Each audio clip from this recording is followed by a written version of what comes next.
Welcome everyone, and thanks for catching my video. My name is Dr. Tracy Washington, and this is Introduction to Ethics, Ethics 445. I'm really very excited to have you all in the course and look forward to meeting you all at least online throughout the 8-week module. I have been teaching since 2013, and I've been practicing law mostly as a civil rights attorney for nearly 36 years. One of my favorite classes, regardless of whether it was in political science field or on the law school level, has always been ethics. So just a little bit about this course, and I'm going to be referring to my notes so I make sure I don't miss anything. Why ethics? In particular, here what we do is analyze how we think and some of the assumptions that we make intrinsically about what is right and what is wrong. And so this class should put you at ease. It's really a discussion-focused class about the assumptions that we have about what is right and wrong and why we have those assumptions.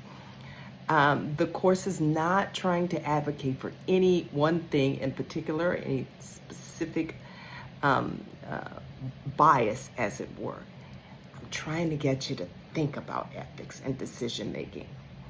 When we think of studying ethics, I think sometimes we conjure Aristotle or John Stuart Mills, all of the great philosophers. And that's been the traditional way in which we've looked at ethics and the departments of philosophy, or possibly in Sunday sermons where we think in terms of morality and those issues. Now look, these are very important ways to think about ethics, but studies show that philosophers aren't, kings or queens. They get things right and wrong just about as often as everyone else. They are, and goodness knows, and preachers as well, they are no more greater moral beings than any of us, right? And maybe that's why sometimes we see all of the headlines. So it's important to dig a little bit deeper and understand where and how we make those decisions, which is why ethics and the study of ethics is so much fun and can be so fascinating.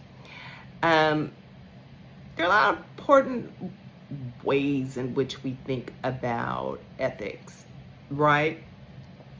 And I won't get into all of the particular branches of ethics. A little bit about behavior, maybe behavioral ethics, which is a cornerstone of what we'll be talking about here, is this approach that studies how and why people make ethical and unethical decisions. And that's really what we're going to be here talking about for the next 8 weeks. It's a study of why sometimes otherwise good, well-meaning people make bad decisions, bad choices, right? And we want to understand what that is. Why sometimes they don't even live by their own ethical or moral standards. There are many psychological biases and decision-making heuristics, or, shortcuts that people see and make in making their decisions.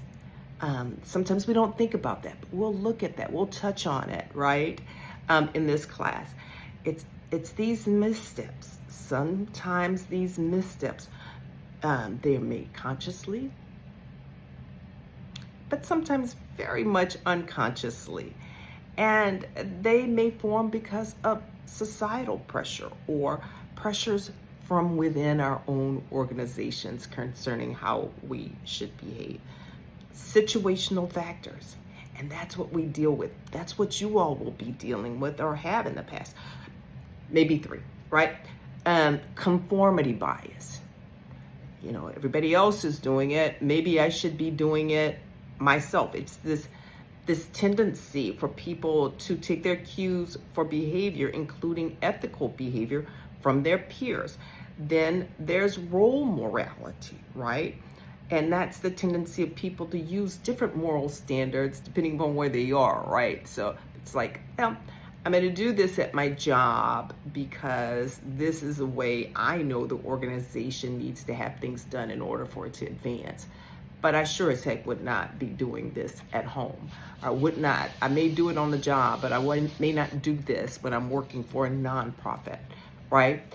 And then there's something else we'll touch on possibly during the 8-week module, or something to think about, which is the overconfidence bias, right? Which is a tendency of people to be more confident than objectively justified in certain situations, regarding their ability to act morally.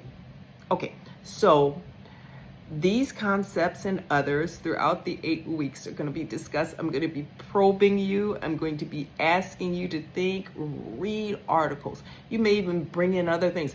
You can challenge me in these discussion blogs. You will be challenging each other in these discussion blogs. And you will be pushed a little bit each week when you're writing your research papers, because we want you to think about ethical, moral decision making. Now, enough about all of that.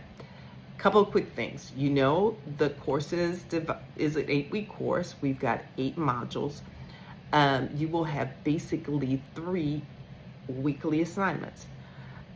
You will have, and those assignments will be posted on Sunday, right? So on Sunday, you'll get your weekly assignment. On Wednesday, that initial discussion response is due. Researchers involved.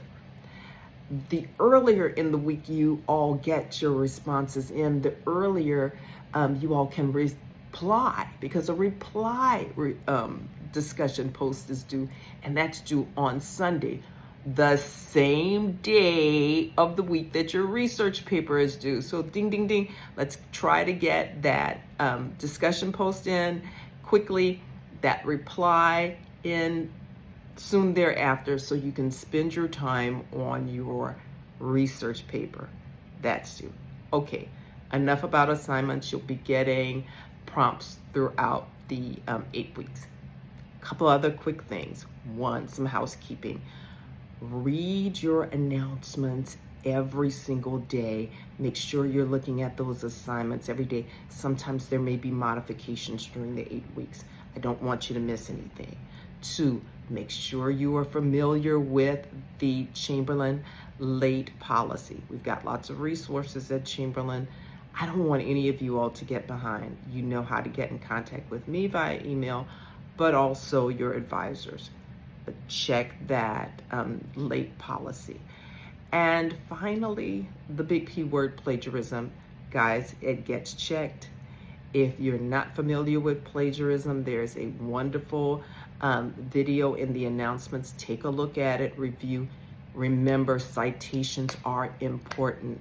You don't want to find yourself being caught stealing other people's work, right? So I think I managed to do this in less than 5 minutes. I am really excited about this class. I hope you all are as well.